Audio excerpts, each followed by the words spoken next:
पहले 8 साल तक किया प्यार, फिर शादी होते ही पति को हो गया कैंसर। जान बचाने के लिए पत्नी ने लगा दिया एड़ी चोटी का जोर। आखिरकार बीच में ही खत्म हो गई अमर प्रेम की ये अद्भुत कहानी।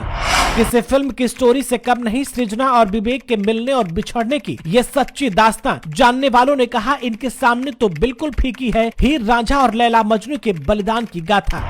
बुरे से बुरे वक्त में भी सृजना ने नहीं छोड़ा बीमार पति विवेक का साथ। पति को बुरा न लगे इसलिए खुद का भी कटवा लिया था बाल। पूरी कहानी जानकर आपके भी छलक पड़ेंगे आंसू, बैठ जाएगा कलेजा।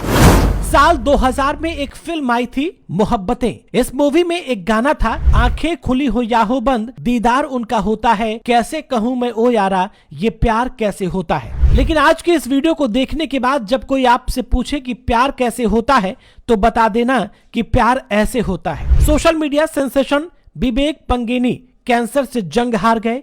19 दिसंबर को महज 36 साल की उम्र में उनका अमेरिका के एक अस्पताल में निधन हो गया। नेपाल के स्टार सोशल मीडिया इन्फ्लुएंसर भले ही जिंदगी से जंग हार गए लेकिन उनका प्यार हमेशा हमेशा के लिए अमर हो गया। किसी अपने को खोने का दर्द क्या होता है वो सिर्फ वही जान सकता है जिसने किसी अपने को खो दिया हो।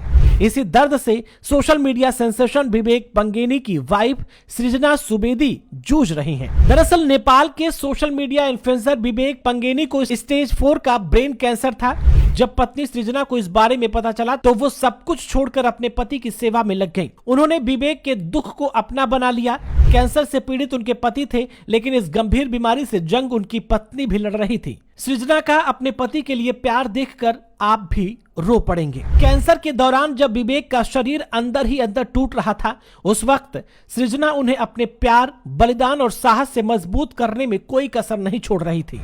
उन्होंने हर संभव कोशिश की ताकि विवेक जल्द से जल्द ठीक हो जाएं, लेकिन नियति को कुछ और ही मंजूर था। 19 दिसंबर 2024 को विवेक पंगेनी कैंसर से जंग हार गए। सृजना और विवेक 8 सालों से एक दूसरे को डेट कर रहे थे और उसके बाद दोनों शादी के पवित्र बंधन में बंध गए। विवेक के साथ सृजना सुवेदी भी अमेरिका में पीएचडी की पढ़ाई कर रही थी, लेकिन जब उन्हें पता चला कि उनके पति को ब्रेन ट्यूमर है तो वो पढ़ाई और बाकी सारे काम छोड़कर उनकी सेवा में जुट गई। इस मुश्किल घड़ी में उनका समर्पण इतना ज्यादा था, इसका अंदाजा आप इस बात से लगा सकते हैं कि जब कैंसर के इलाज के दौरान विवेक के सिर से बाल गिर गए तो सृजना ने भी अपने बालों की कुर्बानी दे दी। उन्होंने भी अपने बाल कटा दिए। सृजना सुवेदी ने अपने इंस्टाग्राम पर विवेक पंगेनी के साथ बिताए आखिरी दिनों के कुछ वीडियोस शेयर किए हैं जिसे देखकर पत्थर दिल इंसान भी मोम की तरह पिघल जाएगा। जब उनके पति अस्पताल में कैंसर से लड़ाई लड़ रहे थे तब सृजना भी खुद से लड़ रही थी। ऐसा नहीं था कि उन्हें पता नहीं था कि विवेक की हालत खराब हो रही है और उनकी सांसें किसी भी वक्त रुक सकती हैं। लेकिन वो मौत के बारे में नहीं बल्कि जिंदगी के बारे में सोच रही थी। वो विवेक के साथ बिताए हर लम्हे को एक जिंदगी की तरह जी रही थी। दरअसल सोशल मीडिया इन्फ्लुएंसर विवेक पंगेनी की मौत के बाद जहां उनके फैंस सदमे में हैं, वहीं उनकी पत्नी सृजना सुवेदी की जमकर तारीफ हो रही है। लोग इंस्टाग्राम पर दोनों के वीडियो देखकर भावुक हो रहे हैं। जो इस जमाने में छोटी छोटी बातों पर रिश्ते में तनाव और फिर तलाक की नौबत आ जाती है, उसी जमाने को सृजना ने मोहब्बत का असली मतलब समझाया। इस प्यार में स्वार्थ नहीं सिर्फ समर्पण है। बता दें कि सृजना सुवेदी मूल रूप से नेपाल की रहने वाली है। अमेरिका में वो पीएचडी की पढ़ाई कर रही थी।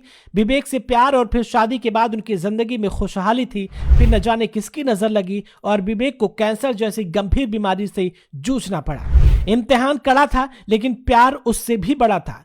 विवेक आखिरकार कैंसर से जंग हार गए मगर दोनों की प्रेम कहानी अमर हो गई। जी हाँ दोस्तों, इस कहानी को लेकर के आप क्या कुछ कहना चाहते हैं कमेंट बॉक्स में अपनी राय हमें जरूर बताएं और इस वीडियो को ज्यादा से ज्यादा शेयर करें ताकि आज के इस दौर में लोगों को प्यार का असली मतलब समझाया जा सके। अभी के लिए फिलहाल इतना ही।